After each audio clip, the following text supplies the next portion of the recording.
as a young girl at 23rd Avenue Church of God in Oakland, California, which is where I sang in the children's choir and first learned the teachings of the Bible. My earliest memories of those teachings are about a loving God. A God who asks us to speak up for those who cannot speak for themselves, to defend the rights of the poor and the needy. And so at an early age, I learned that faith is a verb. So I first encountered the words of Galatians as a young girl at 23rd Avenue Church of God in Oakland, California, which is where I sang in the children's choir and first learned the teachings of the Bible. My earliest memories of those teachings are about a loving God.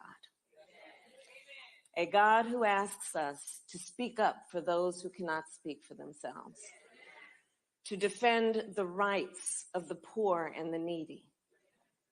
And so at an early age, I learned that faith is a verb. So I first encountered the words of Galatians as a young girl at 23rd Avenue Church of God in Oakland, California, which is where I sang in the children's choir and first learned the teachings of the Bible.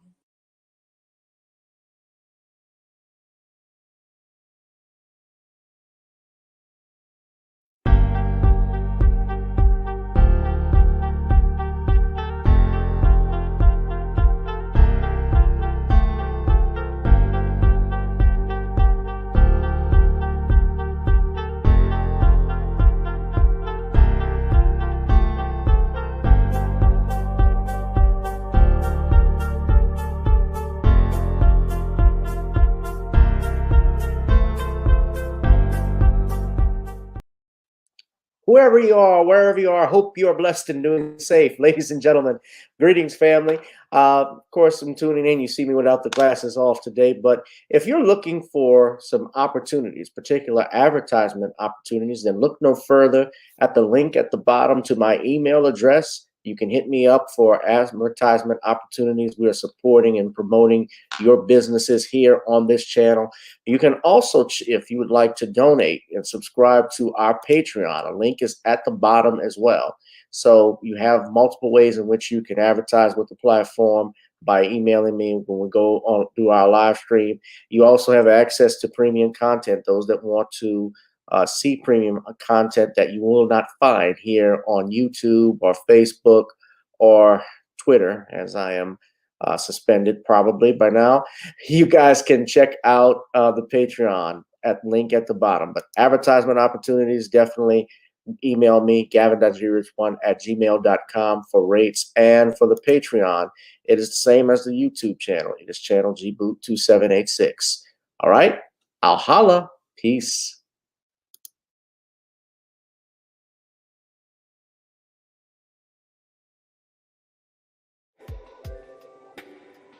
All right. Up with you, fam. What's going on? What's going on this evening? Shout out to everybody. I hope you all are blessed and doing safe. How's everyone's doing tonight on this Sunday evening or Sunday afternoon? If you're on the West Coast, obviously you're a couple hours behind. I see you, Catalina. How you doing? Thank you. It's good to see you, Danielle.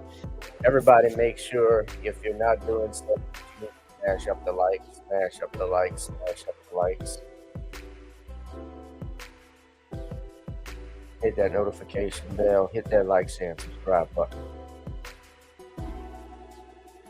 We're going in. Let's talk. Let's talk right now. We're gonna get started in a minute. First off, I'd like to just say, before we get into the show, make sure you hit that notification bell as well, so when we go live, we're there. What's going on? Come on. We got less than, I don't even think it's past 30 days. We probably got like 27 days left until the presidential election. And truth be told, family, like some of you, and I said this before, I can't really wait until the election season is over.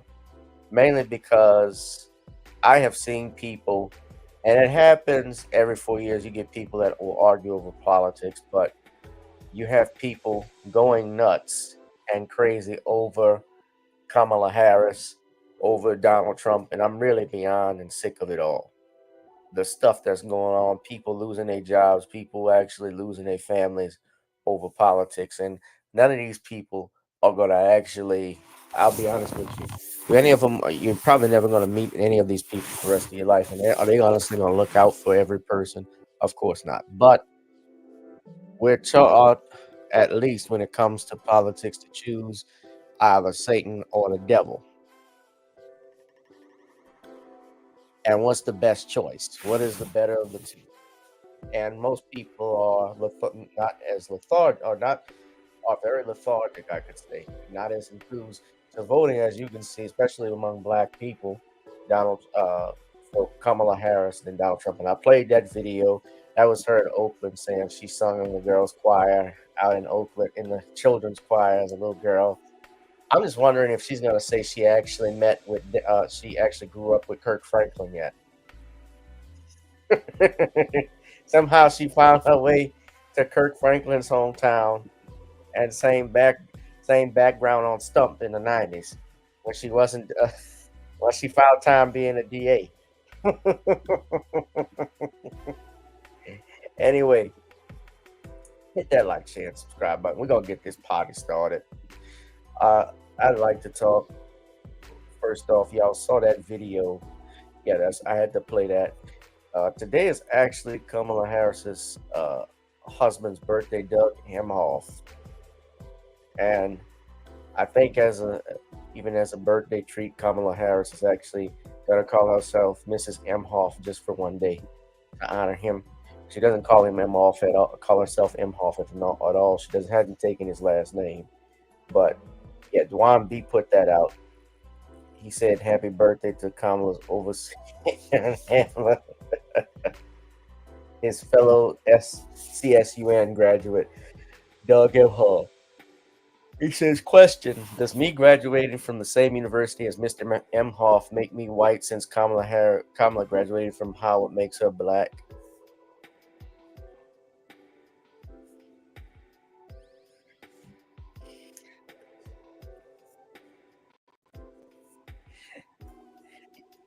No, of course it does, Dwan.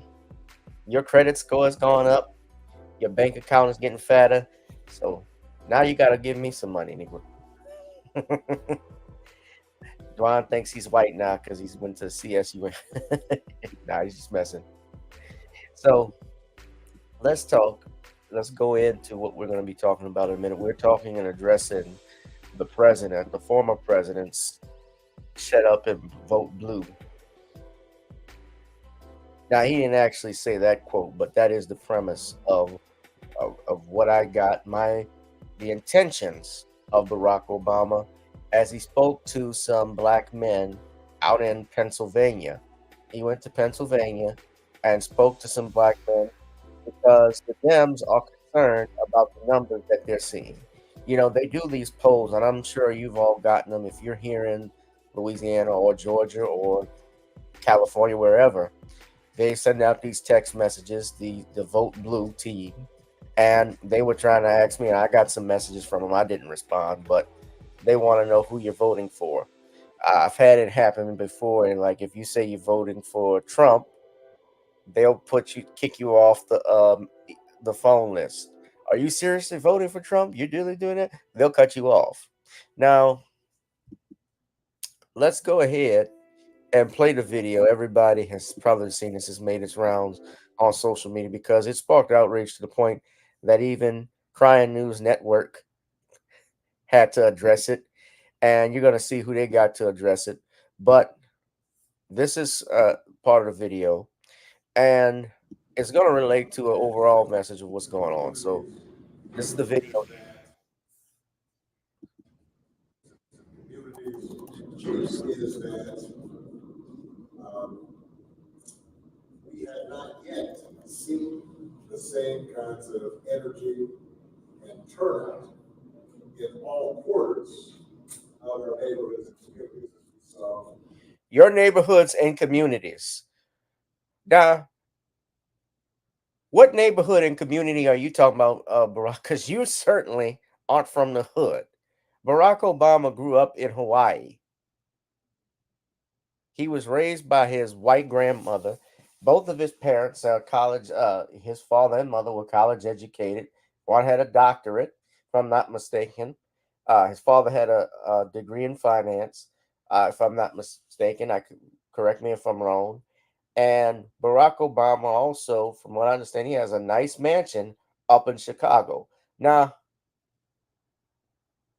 he's talking about, and you first heard this, the numbers that they're not getting from compare the numbers Kamala Harris is getting compared to his numbers, like we saw in 2008. Now, for those of you who weren't around in 2008, or don't those of you who can't remember, I'd be shocked if you couldn't, but for those that were around, when Barack Obama was running for president, he was up against Hillary Clinton in 2008. And around the time he won one of the caucuses, I believe it was the Iowa caucus that he won, it was really when everybody thought he actually had a chance to beat Hillary Clinton and to beat John McCain. And so that's when people started to get behind him. People were talking serious. They were all, and everybody was enthused and happy about this man. And they didn't know anything about Barack Obama. Let's be honest. But they wanted him. They saw him because he was a person of color, a black man, is what everybody thought he was and says, and felt he had a great shot at becoming the country's first black president and also erasing what was a disastrous presidency for the last 8 years in George W. Bush, because George W. Bush wrecked the economy. He destroyed the military. He basically spread the military far and wide, uh, wrecked that relationship with foreign nations, wrecked the relationship with Africa. Also, we had issues with Hurricane Katrina, 9/11, and so forth. So he was not a great president. And so, and the economy was so bad, you had the recession. So many people were out of jobs, things were high. So a lot of people wanted relief. And whether that relief came in the form of a white man or a black man, if you're drowning, if you're in the middle of the Atlantic Ocean and you're drowning, your ship is about to go under and a helicopter is coming, the coast guard's coming in, and the one person and one of the guardsmen that is coming down trying to get you out is black, you're not going to turn them away.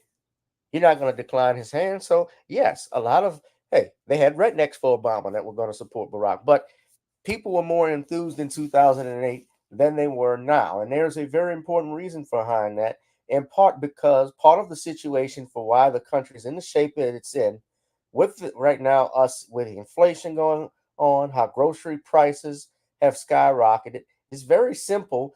Kamala Harris is the vice president under this administration that nobody is happy about. So you're not seeing these numbers in part because of that. But I'm going to get to a bigger story, Mr. President. Why you're not seeing those numbers also may have to deal with the fact that your 8 years of presidency left much to be much desired. But I'll play. when I was running. Now, I also want to say that that seems to be more pronounced with the brothers. So if you don't mind, just for a second, I'm going to speak to y'all and say that when you have a choice that is this clear, when on the one hand you have somebody who grew up like you, knows you, See, strongly, Cameron went Rowe. to No, college with you. she didn't. How did she grow up with us? Okay. He says she grew up with you. How many of y'all grew up in Canada?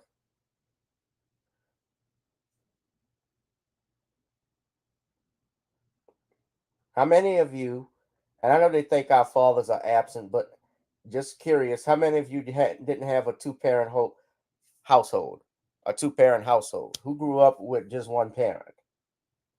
I didn't.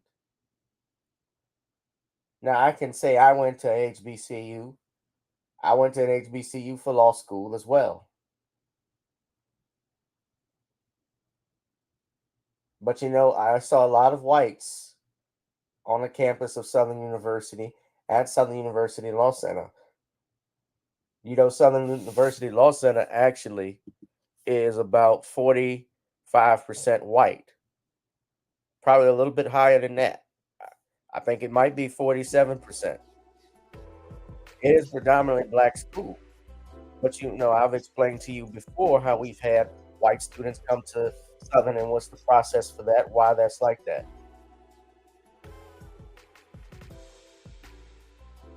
So that means nothing. I told y'all, Mike Foster, the governor of Louisiana, who was a staunch Republican, he went to Southern University Law Center. Is Mike Foster black or has ties with us because he went to an HBCU for law school? And he was governor when he went to law school, by the way, for the record.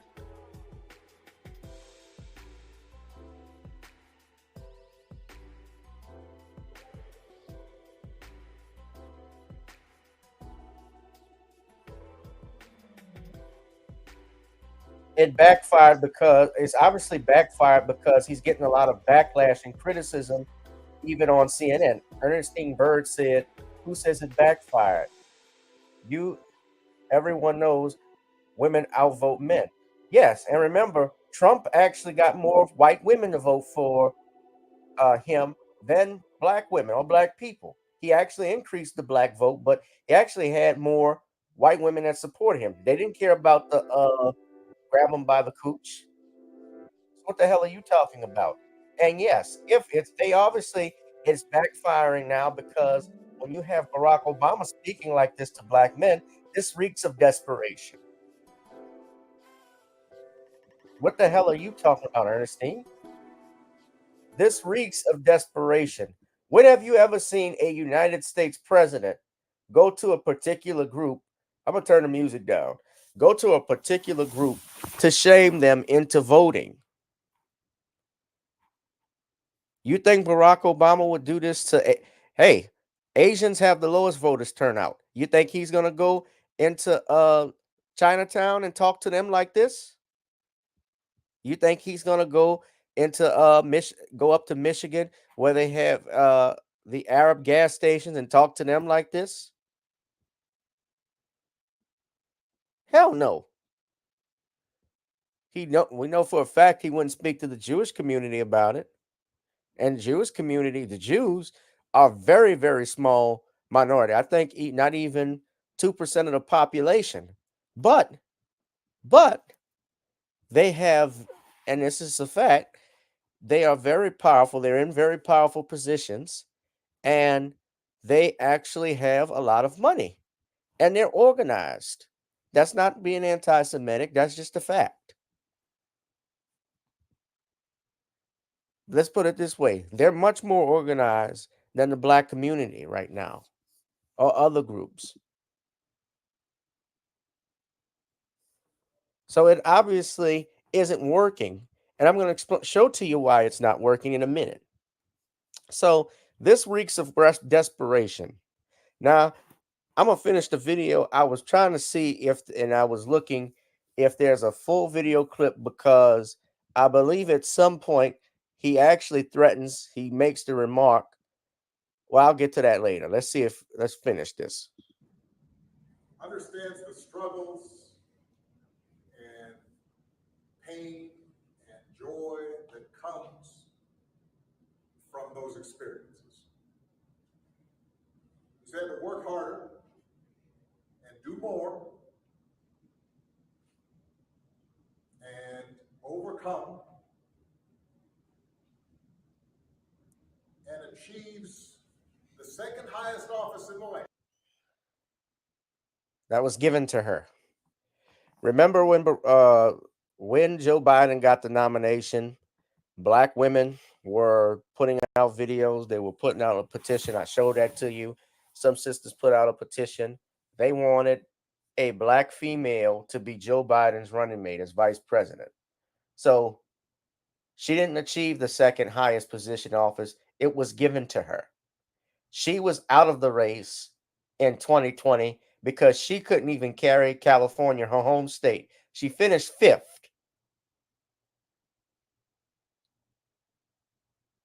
Let's get it right now.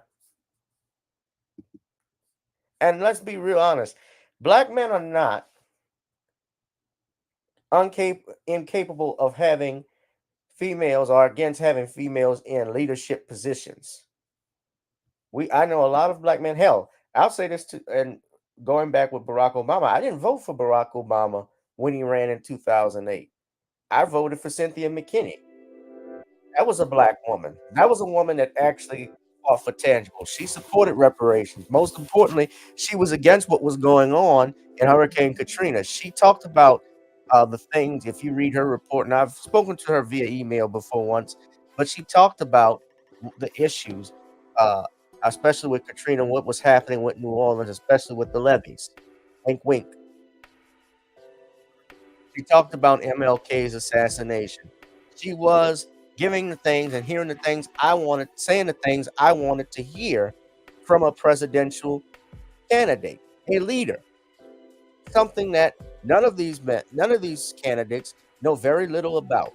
And the Democratic Party, since 2000, I want to say 2008 until now, let's be honest about this. And we're talking about how this country is being run and how poorly things are. 12 of the years in the White House, out of those 16, have been Democrat. Most of your cities, like Atlanta, New York, Chicago, Houston, San Francisco, Washington, D.C., are run by Democrats. And they've been running to the ground. A lot of these mayors, look what's going on to Tiffany Henyard up in Illinois. Y'all just want to say, well, we want a sister girl. We want a black president. And they're running your city. We want a black man. They're running your city into the ground. She's about to get indicted. She's being sued. Yeah, Obama was good with the word salad. But, if you ask Obama a straight question without a prepared speech, he was a great orator. Don't get me wrong. But anything that he wasn't prepared for, it stunk. He was stuck. Kamala Harris can't even finish a sentence when a teleprompter is broken.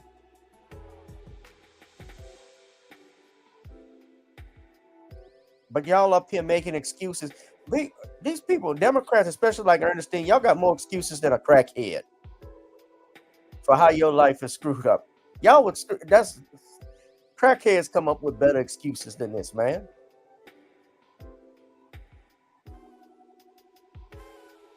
What makes her fit for office? If you say Trump has been president, and honestly, I wasn't going to vote for Trump at first. A lot of black men, I'm considering it because a lot of black men are frustrated when we get these talking points and we get talked down to instead of being talked to. You talk down on us like we're children. And the repulsive thing that he made, you didn't hear it in this video, but someone said in an unedited video, he threatened to get his wife, Michelle. He said, y'all lucky Michelle not right here. Because he says, and he goes on, and there's another, I have a much longer video clip. But he basically says, and he does state that it's unacceptable for black men not to be voting for Kamala Harris because you don't, and he says, he thinks it's because you don't want to have a woman in charge. So if we don't support someone, we don't agree with their politics, we don't think that they're capable, competent, or doing what we want them to do, she's giving you no talking points about what she wants or what she's going to plan to do. Remember, she said out of her own mouth when she was interviewed on the griot that she wasn't going to do anything specifically for black people. She gave a word salad of a rising speech, a version of a rising tide lifts all boats. What benefits America and that family is also going to benefit Black America. I'm paraphrasing, but that's what she said. And y'all have seen the griot video. I may find it again and play it, but you say she's unfit, but Trump is unfit. What about this? She was asked flat out, do you support reparations? Yes or no? And a black agenda. This is it here. This is what This is what Barack Obama wants you to support. We had Jim Crow for Go over. back. Fair use. Well, listen, again, we had over 200 years of slavery. We had Jim Crow for almost More than a 200 century. years. We had legalized discrimination, segregation, and now Let's not forget, she can't even say she keeps messing it up. She says 40 acres in a mule is 20 acres. She says 20 acres to her. segregation and discrimination that is not legal still exists and is a barrier to progress. We have disparities around housing. We have disparities around education. We have disparities around income. And we have to recognize that everybody did not start out on an equal footing in this country. And in particular, Black people have not. And so we have got to recognize that and do something about that and give folks a lift up. That's why, for example, I'm proposing the Lift Act. Give people who are making $100,000 or less as a family a tax credit, which will benefit and uplift 60% of Black families who are in poverty. So by default, it affects Black families, but there's not a particular policy for African Americans that you explore. But no, if you look at the reality of who will benefit from certain policies, when you take into account that they're not starting at the same place and they're not starting on equal footing, it will directly benefit Black children, Black families, Black homeowners, because the disparities are so significant. So if we focus on the specific issues that have resulted in the greatest disparities, and we understand that that's part of why we're doing it. Listen, the reality also is this: any policy that will benefit Black people will benefit all of society. Let's be clear about that. Let's really be clear about that. So I'm not gonna sit here and say I'm gonna do something that's only gonna benefit Black people. No, because whatever.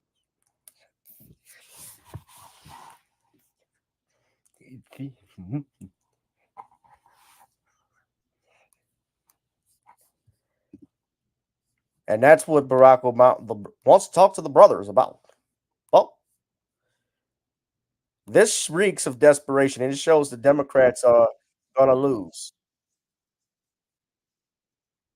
Now, the nerve of him to actually even use his wife, bring up his wife. I'm trying to find the rest of the video, but that's what I showed you all, if you remember, a few days ago when I had Judge Joe Brown on Thursday's broadcast, and we talked about that. There's a much longer video where he goes in on this. That part was cut off. The nerve of Barack Obama. And it's bad even when CNN analysts who usually support you go in on you. Now I want you to listen to this. This sister went in on Barack Obama. She went in on what he had to say. I want y'all to listen.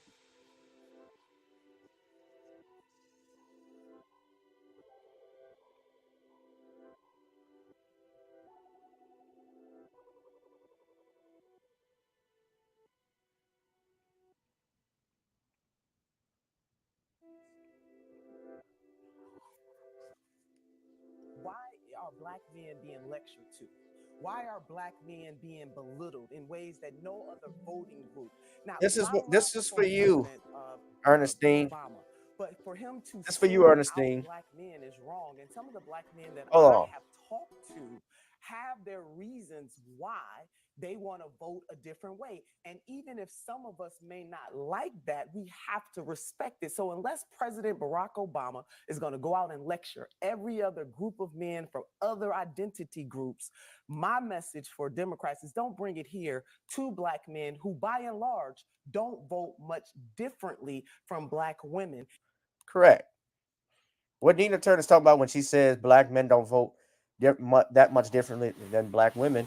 Black men are probably second to Black women in terms of being the largest consistent voting bloc for the Democrats.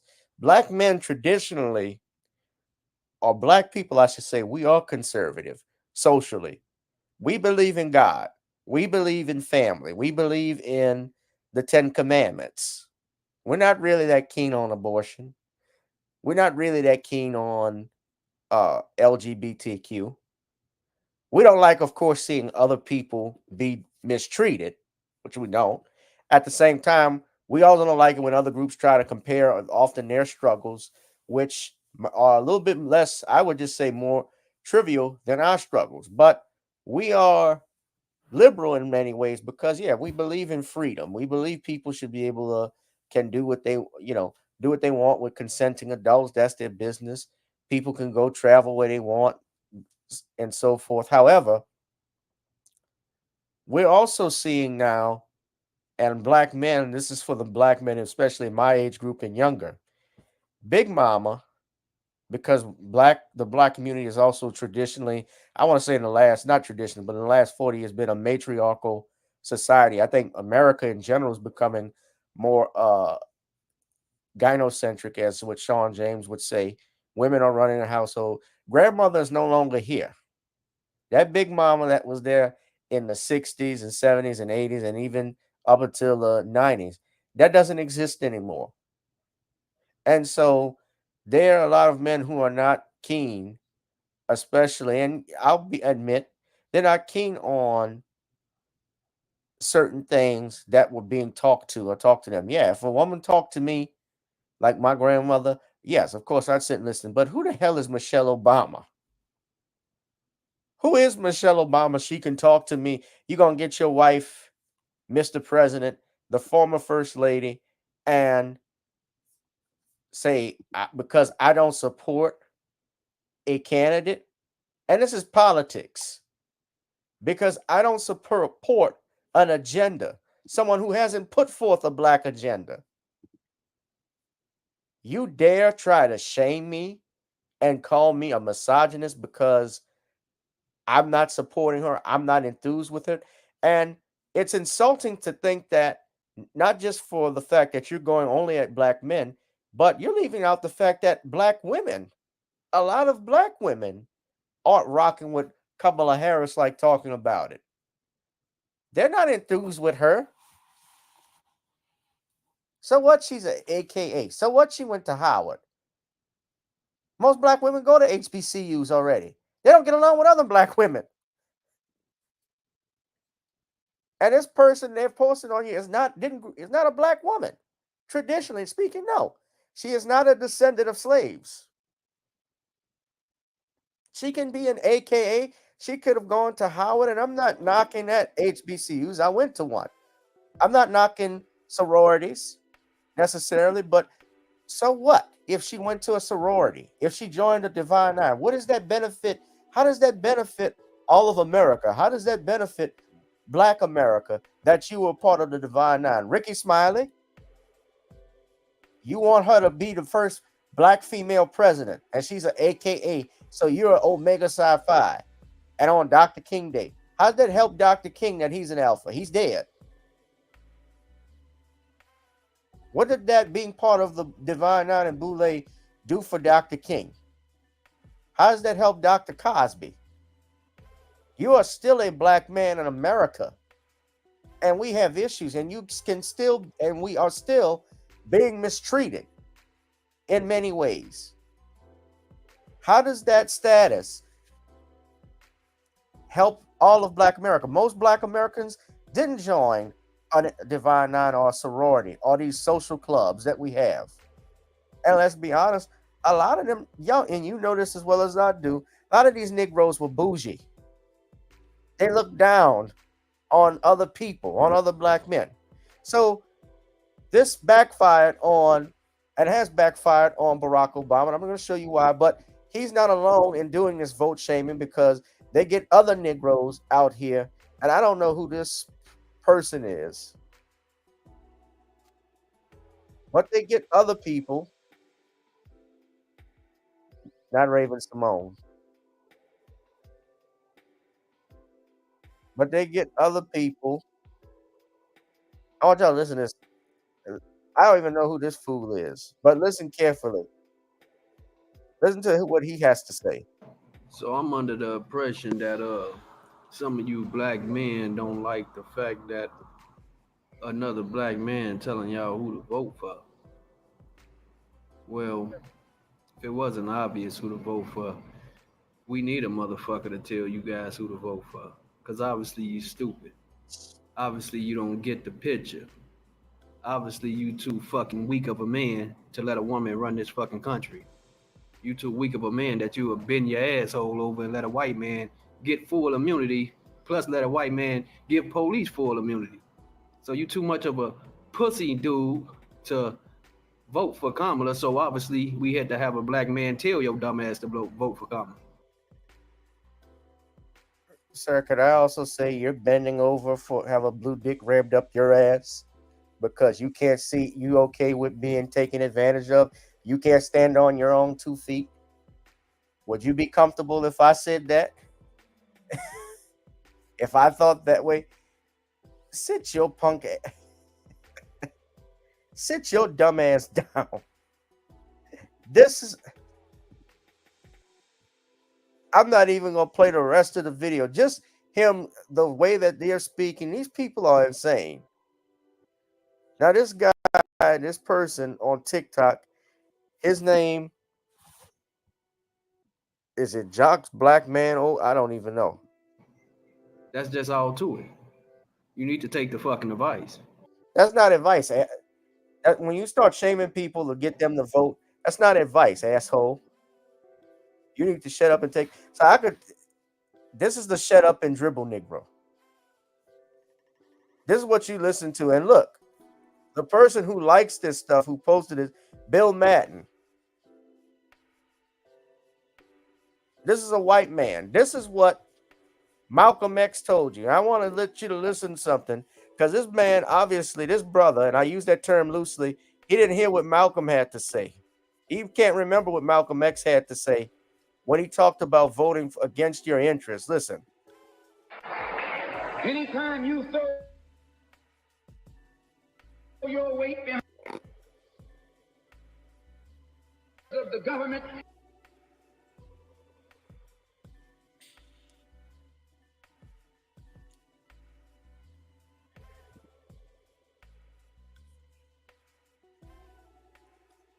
and that party can't keep the promise that it made to you during election time, and you're dumb enough to walk around continuing to identify yourself with that party, you're not only a chump, but you're a traitor to your race. That's a chump. This is a chump. These are two chumps. I want you to listen to this hag. Hold on. It's not over. Now, I don't even know who this female is, but she had something to say to fix her mount on black men. Her name is the Mortgage Boss. Thing that you don't get. You deserve being overlooked for that job opportunity. You deserve getting pulled over driving while black. You deserve racial inequality. You deserve having to have a job with a non-livable wage. You deserve the fact that you're going to have student loan debt for the next 25 years. You deserve not being able to buy a house and build generational wealth. Some of y'all are just embarrassing. And I'm not talking about embarrassing to yourselves. You're embarrassing to your ancestors. You're embarrassing to all of the barriers that were broken before you were even thought about existing on this planet Earth. Y'all are embarrassing to your children and to your grandchildren that you've not even met yet. It is disgusting. Having a literacy test has got to be put back on the table. It's disgusting, ma'am, that you have a 90s hairdo representing all black female groups and you doing so much cooning for the Democratic Party. This is ridiculous. I find this ridiculous. You fake ass salt and pepper looking heifer. Sit your dumb ass down too. All of you, where do they find these people? Does she not know? Does she not know that this is already happening to us? The stuff that she's mentioned, it's happened 60, it's happened 40 years ago when Reagan was in office. It happened, hell, you want to go, it happened during Barack Obama most recently. Was not Trayvon Martin, Tamir Rice, Alton Sterling? Who's the brother in North Carolina? Walter Scott? Was that his name? Freddie Gray? I can't forget the sister from Texas. The sister from Texas, Sandra, she shares a birthday with me. Sandra Bland.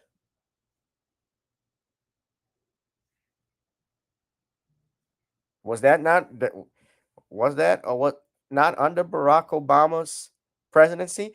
And I wasn't blaming, even with that, I didn't blame Barack Obama necessarily for all that was happening.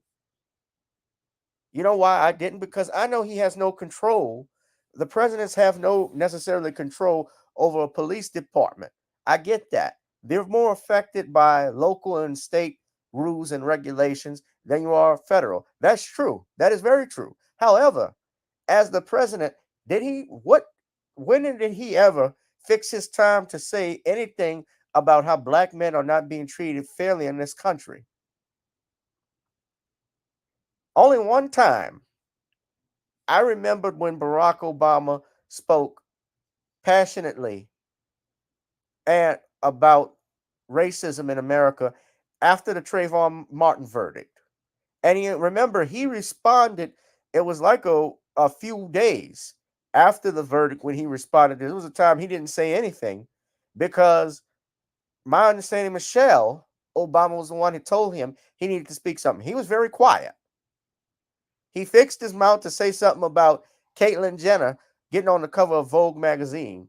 Y'all remember that when he was president? The president of the United States is talking about trannies, then he rather talks about homeless veterans. Then he talk about black people and racism, and he's the first black president. He didn't say anything, but y'all will sit there and they don't come from the depths of hell. They just coons. They coon. I haven't used that term in a while. It's cooning and buffooning. Where do they, like Faishawn Love said, where do they find y'all? How much does it take to lose your soul that you can't stand on your own 2 feet and be your own man? Most men see by voting. I'm just telling you how a lot of black men see. I can't represent everybody, but a lot of black men, they're just not rocking with it and they don't want to be told because they're men. You don't tell a man what to do. This is not the military. You can sit down and have a talk with me why I'm voting that way. Yeah, we can do that. You're not doing, but you can't lecture me and finger wave and say, if I don't vote a certain way, I'm less black or I'm not a real man. I need somebody. Who the hell do you think you are, bro? And I use that term loosely. Barack Obama ought to go back to Chicago and finish building what's left of his library. But that shows y'all, I'm glad this happened because you see what's going on right now. What's going on right now, ladies and gentlemen, that's desperation. They know they're losing. They know that people are listening to the Black Authority. They're listening to Tariq Nasheed. They're listening to Nicole's View. They're listening to G Boot 2786 because people are frustrated. People are tired of having this happen. They're tired of being told what to do, how to vote. How dare you try to talk to me like I'm some child? That's what they do. The Democrats have go back to when Joe Biden won the presidency and he had that town hall. It wasn't a town hall meeting, but he had a Zoom call with all of those black leaders from Al Sharpton to Mark Morial, I think Cedric Richmond, and others. And Kamala Harris was there. And he basically told them, yeah, Phil Scott is another one. Thank you, Danielle. And he told them, he said, y'all better get with the Hispanics because don't come to me. They're going to outnumber you in 40 years. Don't look for me for nothing. He talked to those men like they were kids. And a lot of those guys are in their late 60s and 70s. Like Joe Biden. They're elderly. And he talked down to them.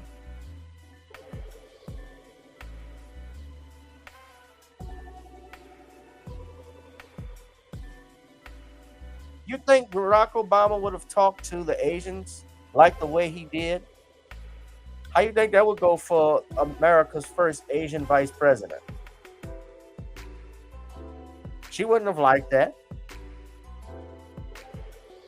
If he talked to gays like that, even LGBTQ, I don't think they would have tolerated it.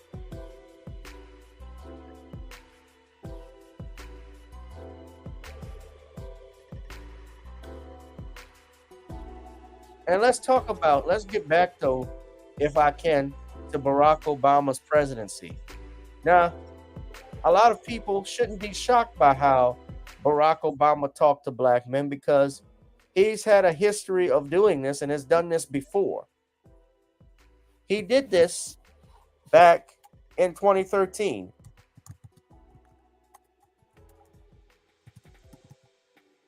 How many of you all remember when he gave the commencement speech at Atlanta University and he scolded black men there?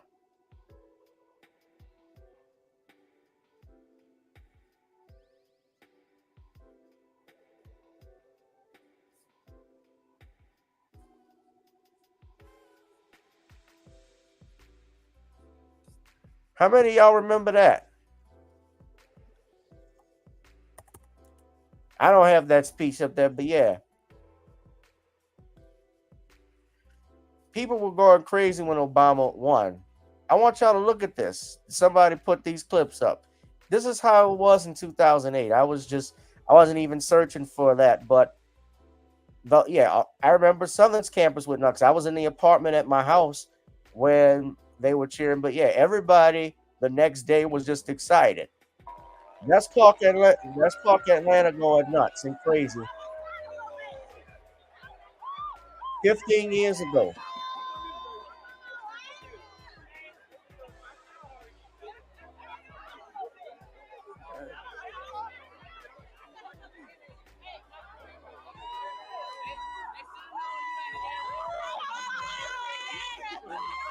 That's how it was. People were losing their minds because he was president.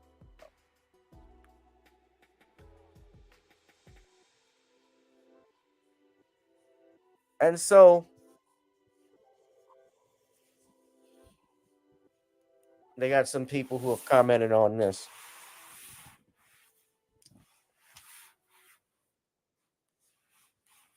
I remember that. But now that enthusiasm has waned. What we saw in 2008 probably won't be replicated in 2024 or even beyond, because I think more and more black people, and especially black men, are waking up. And many people, what you just saw, the kids, especially that was my generation, my age group, they were excited, expecting, I guess everyone wanted to see a black family in a White House that was beautiful and looking great, that was smart, that had that smile. But what did that do for us other than symbolically raise up our minds? Because when substantive things were needed, affirmative action needed to be in place. Our right to vote, the voting rights act, a part of that getting expired. President Obama said very little. He said nothing about these police shootings. Michael Brown.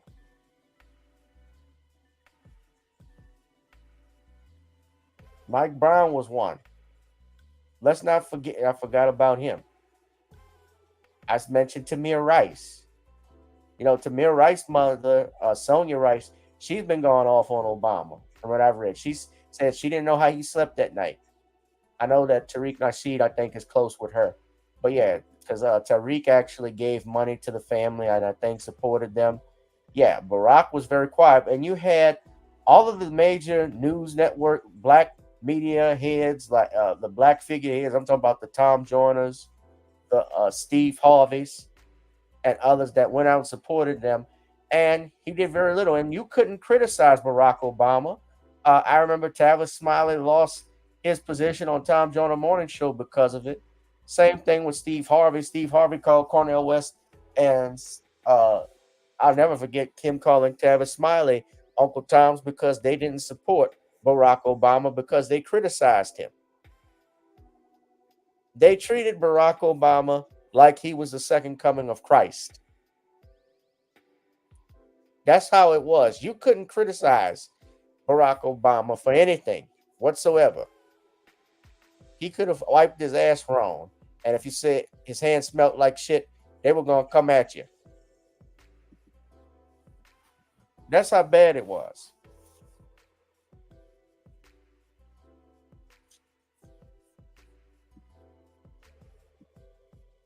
And I want to ask y'all in the chat, do y'all think this is going to hurt Kamala or going to help her? Hurt or help? That's the vote for tonight. Do you think this is going to hurt or help her in the long run? Hurt or help her election chances? But yeah, he gave that commencement speech at Clark, Atlanta, telling black men to pull up by their bootstraps and stop making excuses. He gave almost like a pound cake speech. But I got to say this, unlike Bill Cosby and his pound cake speech, Barack Obama hasn't offered any tangibles that Bill Cosby has. Bill Cosby actually gave more tangibles to black men than Barack Obama ever could. Or did, I should say.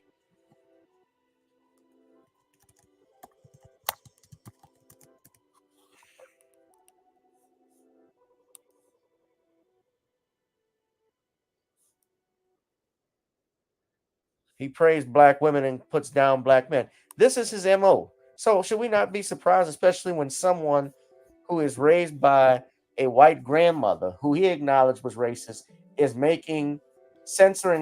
singling out black men in particular and targeting them? You'd have done better, President Obama, if you just shut up. Go back to your podcast with Bruce Springsteen. You're a multi-millionaire. You're a multi-millionaire. You don't live like us. Mr. President, come on. You're a multi-millionaire. You're not affected by this economy. You notice that all of the people complaining about Joe Biden, George Clooney putting that ad out in the New York Times. George Clooney has 5 townhouses in 4 different countries. 4 different continents. Y'all think he's suffering?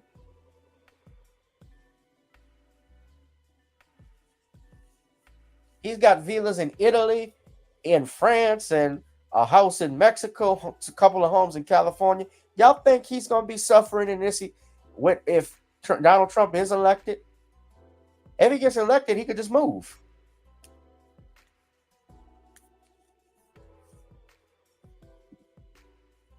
He could just move. And this was the mistake the Dems did last year. Now, when it comes to Trump, remember something too. Donald Trump in 2020 doubled or increased the black vote. If the Democrats, and here's my point back to you, Ernestine, why it's important, if the Democrats don't get 85% or better of the black vote, they don't have a chance of winning. And so this is why I said it reeks of desperation, because they know most black men are not feeling Kamala Harris. A lot of black women are not feeling Kamala Harris, but they want to blame everything on, and most people in general are not feeling Kamala Harris. They see her as a liar and panderer. Yeah, Trump is bad. Yeah, I may not like Trump. Yeah, he's a criminal. You could say that. He likes to grab him by the cooch and talks and brags a lot, but you know what you're going to get with Trump.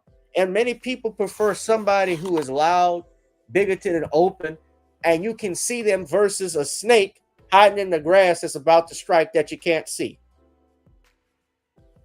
That's the deal.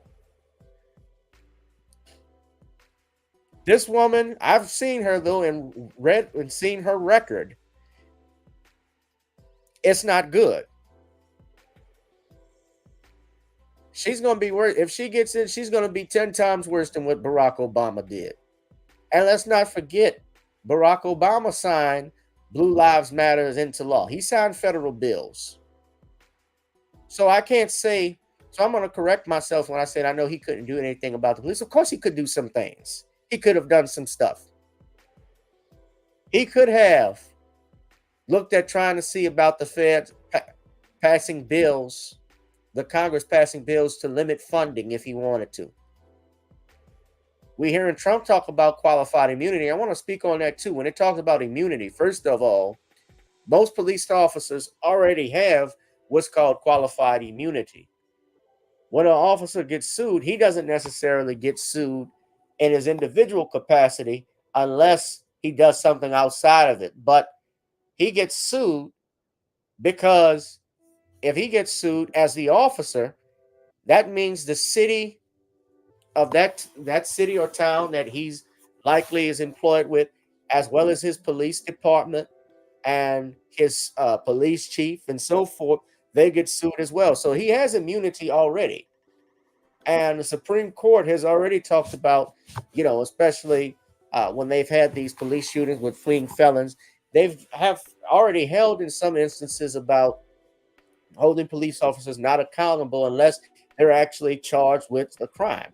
What he referred to and what Trump said when he was asked about that, because they had the situation with that sister that got shot up in out in Chicago with the boiling water, that boiling water case. We're not hearing that much about that anymore, have we? The boiling water case. I know it's not the boiling water, but when they came in our house and they shot her with the boiling water, he said in a circumstance like that, he was asked. That officer probably would not get qualified immunity. They have something like that. They have to look at and determine whether a cop is going to be responsible or not. They have policies in place in some cities with decrees like New Orleans. I think they have that. In Louisiana, we have something like that as well. Although Jeff Landry is pro cop, but they look into those situations whether he's going to be given immunity or not, be charged or not. Obviously that's something up to a grand jury or the district attorney's office already in your states. But it doesn't stop you from filing a lawsuit. It certainly doesn't stop a district attorney if they believe a crime has happened from pressing charges. They press charges in that case because it was clear from the body camera footage, and I'm speaking even as a defense attorney, that cop meant to murder that sister. In my opinion, I don't believe it was self-defense. Now, he's got to go before a jury, and that hasn't been adjudicated as of yet. But my opinion from what I saw, he escalated everything. Now, when it comes to our president, the former president, let's not forget Minister Louis Farrakhan even called him out. How he said, remember, he said in 2016, when Hillary Clinton got the nomination, that if you do not vote for her, it would be an affront to my legacy. And Minister Farrakhan said, Mr. President, with all due respect, he said, you talk about your legacy, but you have no legacy with us. You fought for the rights of Jewish people. You fought for the rights of gay people and this people and that people, but you didn't help us. Judge Joe Brown says the same thing. He helped the gay community out, but he didn't help us out. And I'm supposed to vote blindly because of that, just because you look a certain hue? For those people that are businessmen or businesswomen, if you were hiring someone, if you had a position open, and let's say you had two candidates, you looked at both of their resumes, but then comes the interview, and you interview one candidate and he's a brash, loudmouth talking son of a bitch. He's arrogant. And then you bring in the next candidate, and she speaks and talks a great game. She panders to you. She daps you off, talks about how she likes all of this and so forth, how she likes to say, has the same interests as you. But when you ask her a straight question, her only response can be, well, I grew up in the middle class, and I know I'm better than this person. I'm better than your last candidate. Is that giving you enough to hire them? Do you hire her? Do you hire him? Or do you keep on looking? Because now we can't keep on looking with the presidency, obviously, because I think they should have a choice of none of the above. I think that's just the way it should go. I think if we did, there'd be a lot of people not getting in the White House.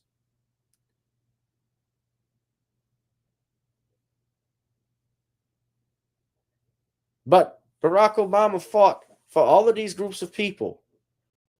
I'm not the president of Black America. I'm the president of all America. He was the Black Panther. He was Chadwick Boseman's character. That's who that was, inspired by. And Killmonger represented all of us. Killmonger was Malcolm X. You know the X-Men series? X-Men was based off of Dr. King and Malcolm X.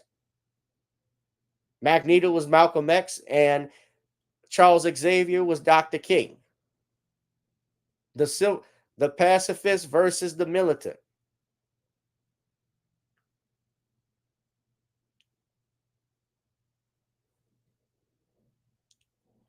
Judge Joe, Judge Joe would go off just on seeing that. But this is what we got to deal with, folks. So Barack Obama has lost his touch. He has no touch with black people. And I did see there was, and I didn't watch the full video, but Crying Negro Network, Van Jones was out there. Supposedly, I have to see it, but making excuses for Obama. And guess who else? Word Salad Dyson was talking. I saw part of that.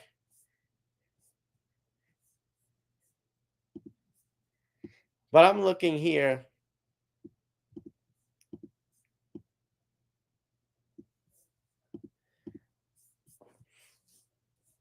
And I want you to look. Now, when you're voting for someone, when you're trying to get someone's, now I've never run for anything, but I've worked on campaigns before. You certainly don't ever want to alienate or isolate your base. Black people are your base. So Barack Obama has hurt the Democratic Party, in my opinion, from doing with this election. Now, there's still going to be, I think, a lot of, and it's mostly going to come from elderly Democratic people, elderly Democrat blacks who don't know any better, that don't mind a good talking or lecture too. That's what they're going to say. Oh, he just give you a little wisdom, boy. That's all they care about.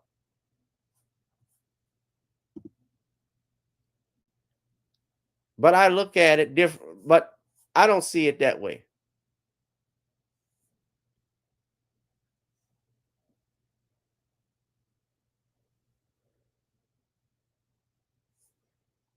Let's say he's getting drained out.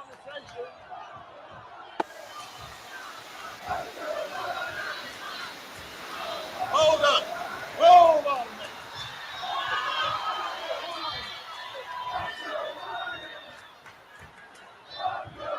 This is, listen, everybody. Joe Biden. Hey, y'all up there, pay attention. Look, here's what happens. And I listen.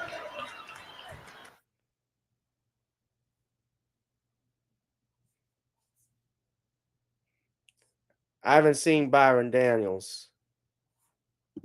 Let me tell you, the economy under his last, especially the last 5 years, was growing at about 1 to 1.5% per year. I think at the time, President Obama was saying that, this era of large economic growth is something of the past. We're going to have a more consistent economy. Well, in his words, a consistent economy meant one that barely grew. So when Donald Trump came in, he brought his tax cut policy in, which cut taxes across the board for everybody in our country. Couple the fact that he did cut massive regulations from the Obama administration. And what did we see? Economic growth in the United States went from 1.5% under Barack Obama to 3.5% under Donald Trump. Wages adjusted for inflation, like I said, because it's the truth, increased for every subgroup of Americans in our country. The wealth gap was closing. We were actually booming economically far more than we did under Barack Obama. So that's a cool statement he made on a stump, but it's not true. Nah. Yeah, Warnock even spoke.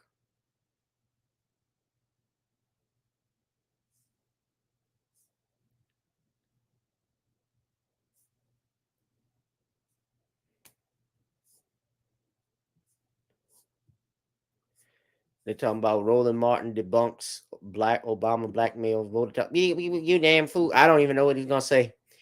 But I'm not even going to open the video and look at it. Y'all damn fools. Y'all so stuck on stupid. Barack Obama had to talk to you.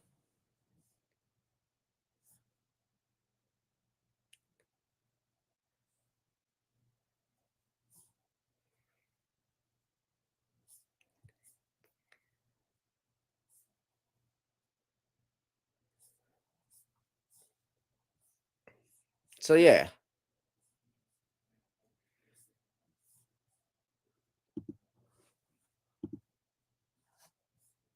If you go here, hold on. We can look here.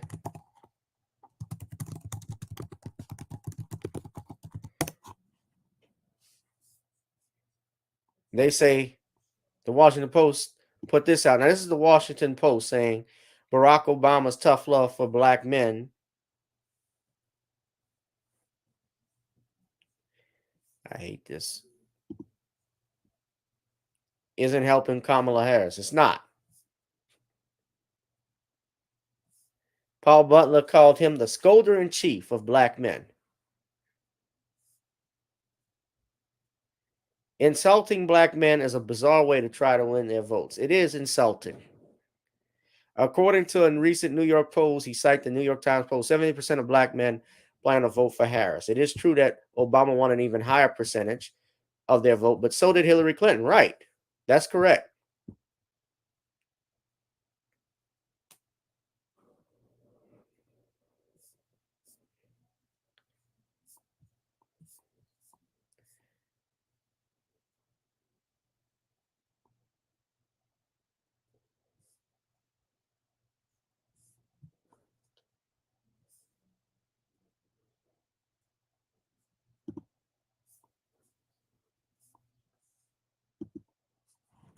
And Warnock was speaking. Yeah, Dyson, word salad Dyson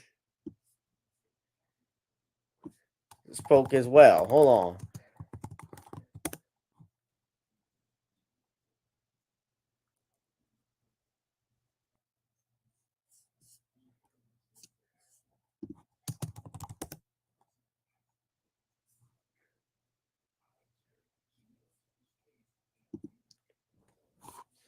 This is Warnock.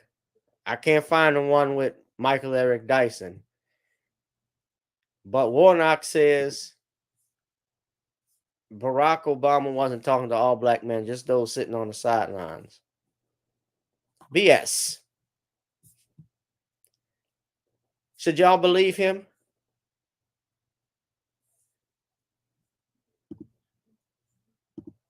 Fair use.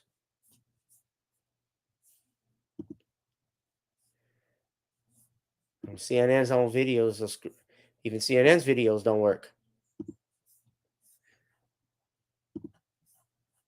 It's not me.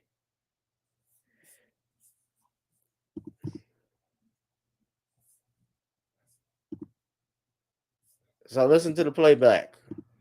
Oh, they got a playback issue. So they're trying to say, well, he wasn't talking to all black men, but just those that weren't going to sit on the sideline. BS. BS. Y'all believe that? What about the y'all lucky I don't have?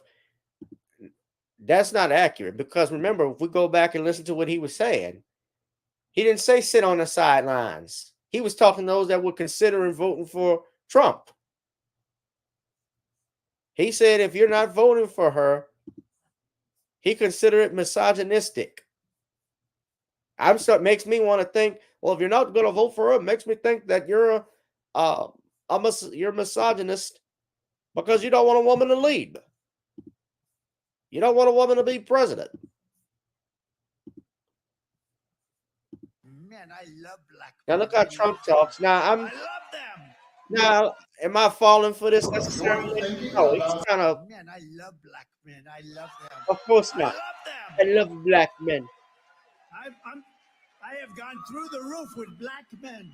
I've gone through the roof with black men. Black men. Man. sitting down or even supporting somebody Listen to it. who has a history of denigrating you because you think that's a sign of strength, because that's what being a man is, putting women down. That's not acceptable. He says it's You're unacceptable. thinking about sitting down or even supporting somebody. It's not just sitting out. He said if you're even thinking of supporting Donald Trump, it's unacceptable. Do I get that? So I don't even need Mr. Senator Warnock's comments.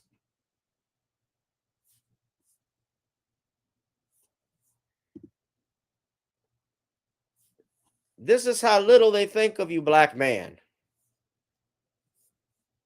I was on, like I said, I remember being on Southern's campus, and I had to deal with it a lot. from Negroes because they were so dead on. They wanted Barack Obama as president. They were so happy. You couldn't criticize him. Never mind the fact that he was tied to Zbigniew Brzezinski. Never mind the fact that he didn't support affirmative action or reparations. They just wanted a black president. I don't care. I don't care. I've met people who said that. They don't care. That identity politics, how does that work for black people? How does that help? It hasn't. Maybe if this were the 70s when you wanted to see first black mayors like Dutch Morial and Maynard Jackson and Harold Washington and a few others, yeah, I get it. I can understand why. But now that we have moved, we got to move beyond that. Identity politics forever don't work. And this is going to backfire. Best believe it's already backfired on the Dems. This is not going to help Kamala Harris. This is not going to help the vice president. He's the commander in chief, is the shamer in chief.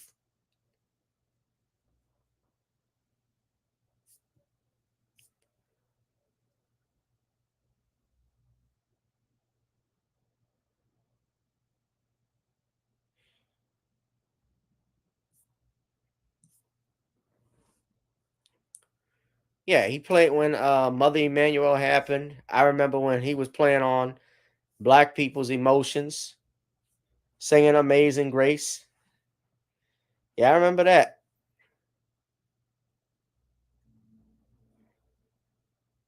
Look, y'all vote for who you want, but a lot of people aren't falling for it. A lot of the sisters aren't falling for it. Lord Jamar, did y'all see Lord Jamar on X? Lord Jamar went off.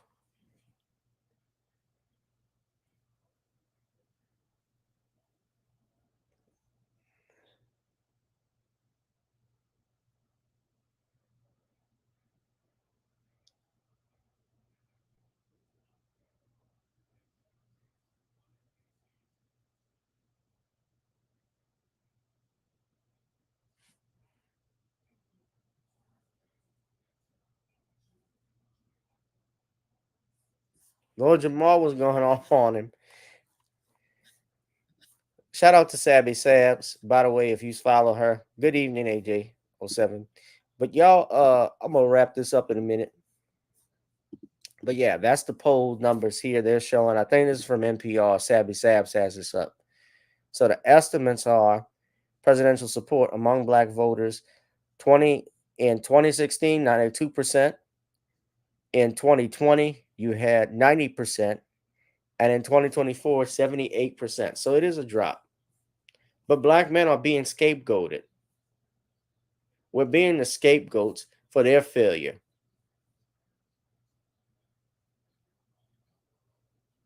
They haven't reached out and given you anything, and your vote should not be for free.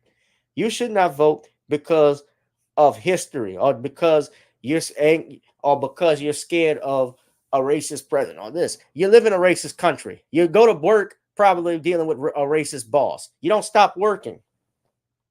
Now, somebody put their hands on you, somebody do something to you, tell you something, that's different. But I'm looking at what is the best interest for me. And that's what you have to do.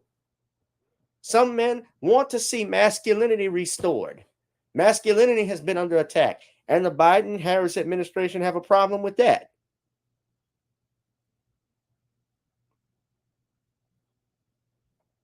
Let's be honest.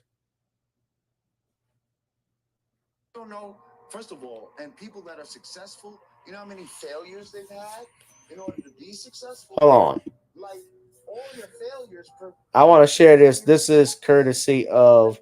How are you going to say this man's a failure? I want y'all to listen to Lord Jamar. Lord Jamar said something very interesting about this election, especially how they try to shame you. I want y'all to listen.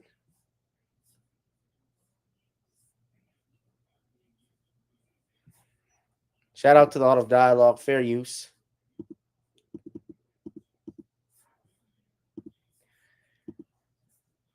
Dictator, and this whole shit about he's gonna make himself a dictator is really taken so out of context that it's ridiculous. He said he'd make himself a dictator on the first day, to do implement some shit, and then, but that was, trust me, said tongue in cheek. It was not said seriously. Y'all already living in Project 2024. Okay, you worried about Project 2025 when they already ran Project 2020 on you with the scandemic and all that fucking bullshit. Like, what the fuck are y'all really even talking about? Y'all trying to act like scare me into thinking that he's so bad that I should just vote for this broad just because. But guess what? I feel that she's so bad. She's the one that scares me. So I feel that she's so bad that guess what? I might just go fuck around and vote for Trump.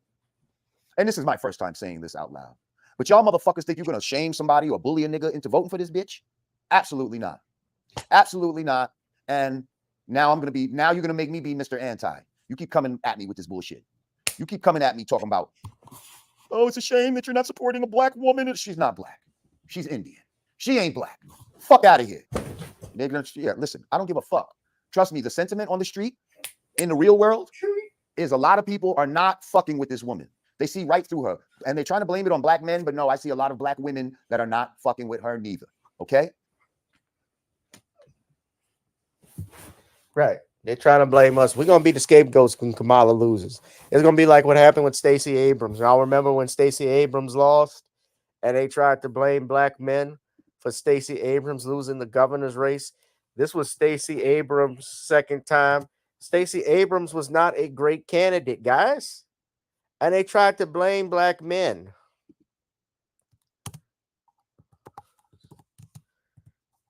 They wanted to blame black men. She wasn't talking tangibles.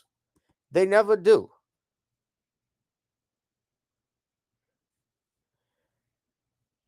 They tried to blame us.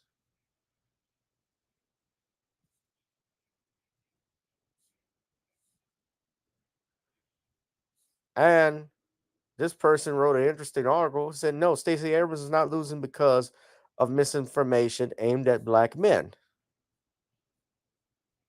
He says here, unfortunately, this paranoia about misinformation has become the default lens through which the media examines modern U.S. politics, and it has promoted or prompted federal government officials to push social media companies to do more to combat the alleged scourge at the risk of seriously compromising free speech rights on those platforms. Both parties whine when they lose, and Republicans, delusional about stolen elections, are especially pathetic. But it's also delusional for a candidate to think they're losing because of a pernicious Russian-based conspiracy to make minority voters think twice about their loyalty to the Democrats. Maybe black voters actually have legitimate questions about how Abrams' voting rights nonprofit spent its money.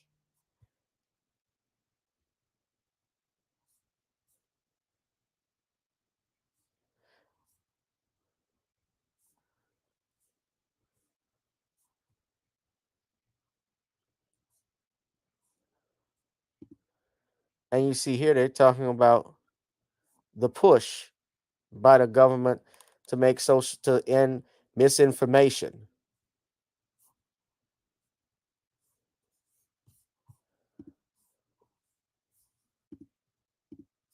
on social media platforms. But that was yes. You blaming the wrong thing. Look at yourself. You want somebody to blame? Look in the mirror. Look in the damn mirror, as they would tell me when I would come home from school. My father would say, "You're at fault. If I did something wrong, he'd make me want, son. He want me to accept responsibility for what I did. So take some your own damn responsibility, Democrats, for your failures, and stop blaming black men." And Barack Obama, former President Obama, do us all a favor and go back to Chicago quietly. Live in your mansion, do your stupid bullshit podcast, and keep black men out of your mouth. And I mean it.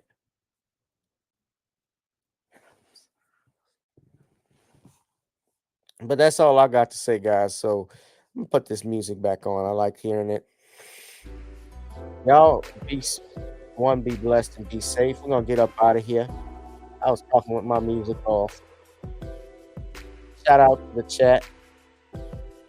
Shout out to the chat. We got actually a comedy show coming up October 26th at the Verdict. Again, it's gonna be a costume contest. I'm waiting on a flyer to drop so I can put it on Eventbrite so everyone can come on out. AJ07, haven't seen you before, but welcome, welcome, welcome.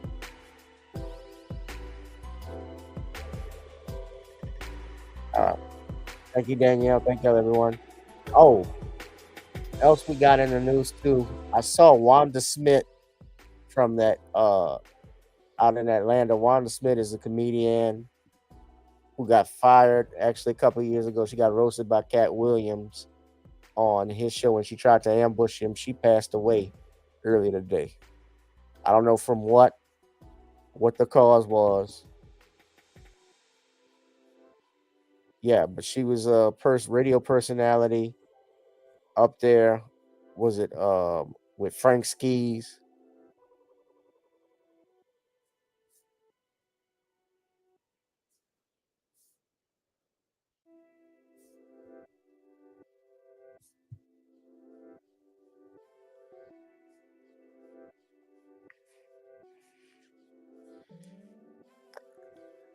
Yeah, well, may she rest in peace. I didn't care for how she came at Cat Williams and she ambushed him. Cause she almost cost her husband. She got her husband to actually go at Cat Williams after that. Cause yeah, she was co-host with Frank Ski from 1998 to 2012. Then she spent 4 years with Ryan Cameron from 2014 to 2018. Then joined Ski again for another stint at the radio stations, but that didn't work. But yeah, they don't say what she passed from.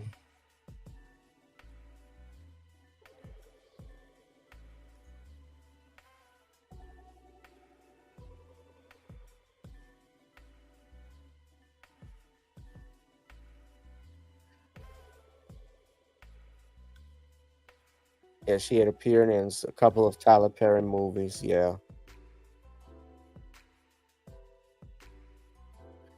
Yeah, we're sorry to hear that. I know I thought there's a lot of stuff or jokes I could make from that, but from that Cat Williams interview. But yeah, I feel for her family.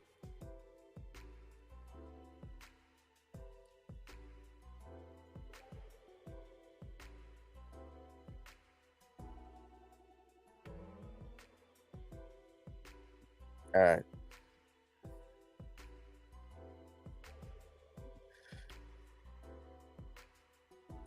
Anyway, y'all, we're gonna get up out of here. Y'all take the time, make sure you smash up the likes, smash up the likes, smash up the likes. Yeah, and look, in the meantime, look, if you want to vote for, or do a write-in candidate, you don't want Trump, that's your right too. I think everybody, especially with the election coming up, shouldn't tell everyone who to vote for or who they're voting for, because you certainly will lose. I think you lose a lot of friends, but also opportunities. Is almost a death sentence to say who you gonna vote for and who you.